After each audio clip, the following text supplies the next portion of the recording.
on Australia's business channel. This is Media Week. Hello and welcome to the program. I'm Kate Williams. Ahead, more detail emerges on Nine's planned subscription video on demand service. Google launches its Chromecast device in Australia and a date revealed for BBC First on Foxtel. But first, in the past week, News Corp Australia has held its first upfront presentations to advertisers since the split into two listed entities, News Corp and 21st Century Fox last year.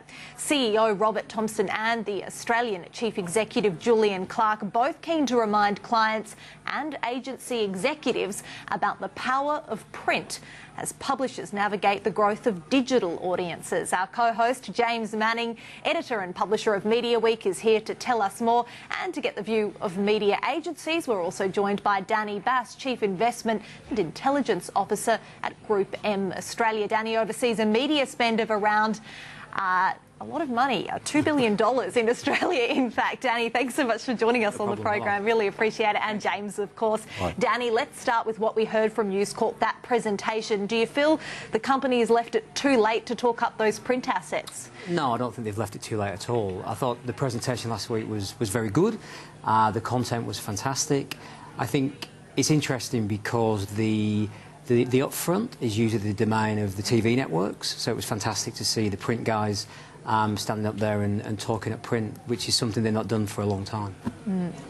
Tell us about the, we heard News comparing their still pretty big print audiences, big readerships, with television numbers.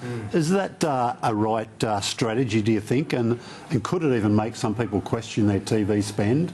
Or is it more just to, look, there is an alternative? Oh, look, let me tell you, every client questions every spend now.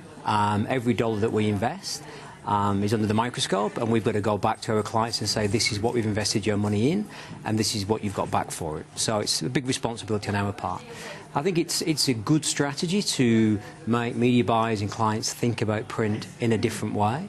And one of the things they did very effectively last week was to articulate the importance of newsprint journalism and the fact that the newspapers still set the news agenda for the day. Now, they don't own that story through the day anymore because of digital assets. Yes. But I think it was really important and very smart to just remind the industry and clients that the role that newspapers play in setting that news agenda. Yeah, they do still tend to break most of the stories. They do. So let's take a look at what some of those news execs had to say at that presentation. I asked that question because somebody reminded me I was 70. And I said, yeah, well, look, you're right, I won't be around for more than 10 years. How loyal is digital? How much affinity does digital have? So it has to be digital with purpose and meaning. Meanwhile, press and the newspapers, which have got a bad press at times, because are they or aren't they relevant in this age? Frankly, I think they're more relevant than ever. Danny, really interesting to hear Robert Thomas there question the value of online readership versus print readership. Does he have a point? Should we be looking at the real value of those audiences? He absolutely has a point. I mean, print journalism is still the most trusted news source in Australia, and that's an incredibly attractive proposition for a brand to be associated in an environment that has so much trust. So he's certainly got a point there, yes. Danny, but why have newspapers been beat up so bad? I mean, why are their revenues really hurting? I mean, we've seen they've still got pretty big audiences, you know, content's not bad. Why have a lot of advertisers sort of abandoned ship? I think it's the fragmentation of media over the past 15 to 20 years has really hit the print guys unfairly. Clients now, certainly through the emergence of digital, look at things through the lens of obvious ROI.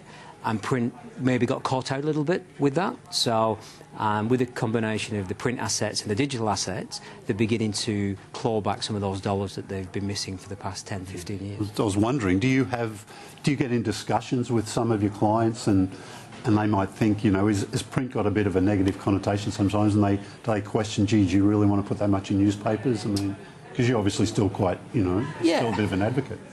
Oh, look, I think certainly at Group M, our position is we want strong media channels, whether it be print, TV, radio, outdoor, it doesn't matter. We want strong media channels that we can put our clients' investiture in.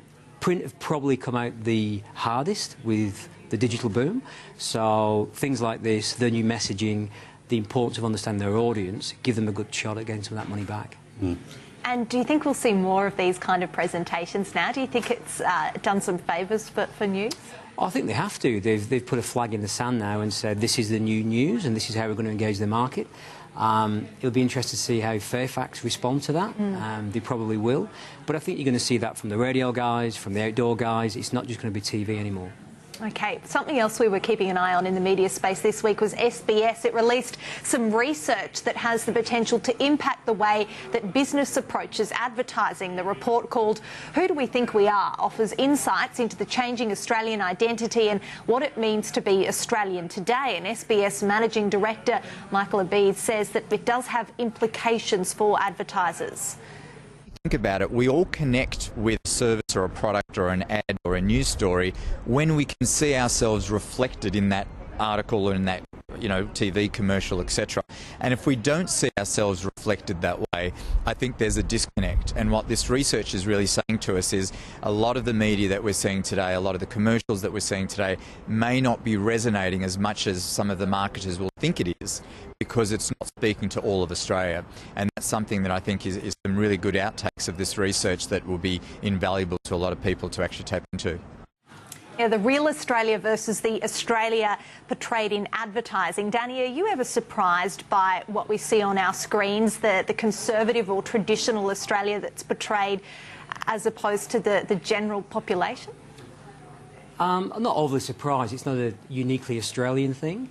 I think the emergence of digital has allowed brands to target different people geographically, demographically, programmatically in very different ways.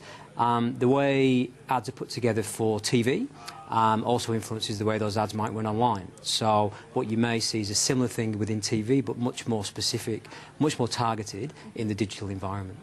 Yeah, because you, of course, you're not responsible for the creating. No. You've just got to place the ads. Yeah. So do you think that there are times, though, when, the reach mightn't be as wide?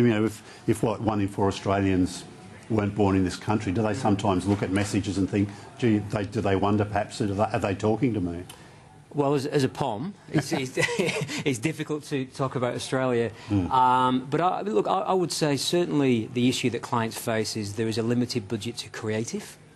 And if you're going to make 3 or 4 or 5 different ads to target different demographics, then maybe traditional media is not the easiest medium to do that, and you're going to have to look at digital in order to reach that demographic. Now, in that chat you had with SBS, James, you also asked the Managing Director, Michael Abid, about the impact of the federal budget cuts on the broadcaster. It was a tough budget. Everybody, as the politicians are telling us, had to wear some pain. SBS is no different. We have been cut in this budget. It was very disappointing that we were cut. Obviously, there were many commitments made before the election that we wouldn't be cut, so that was disappointing.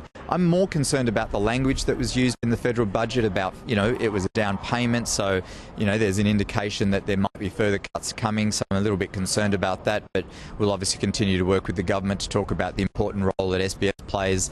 We are a very, very unique broadcaster in the Australian landscape, and I'd love to make sure that we continue being very relevant to Australia.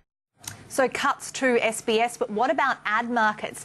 Danny, do you think that we've already seen, or will we see, some kind of impact from that tough budget that we've all been hearing about on ad spend? Look, I think we started the year cautiously optimistic. We're probably finishing the year cautiously, a bit less optimistic. The market's still very short term. We feel that the budget will have an impact, but I think we're only going to feel that in the next few weeks.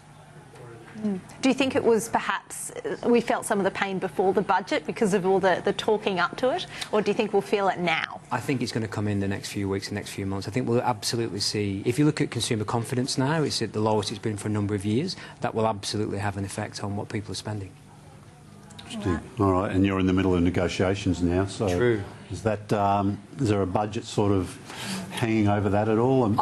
Look, it's a very, very interesting time in the Australian media landscape and media history. You have 3 or 4 big TV networks who all have different agendas and going through different issues and have different media assets and all have big growth expectations. You have the digital guys who've come off the back of 10 very strong years, you have the radio channels, but interestingly you have a real fragmentation and you have new players emerging in this market all chasing ad dollars.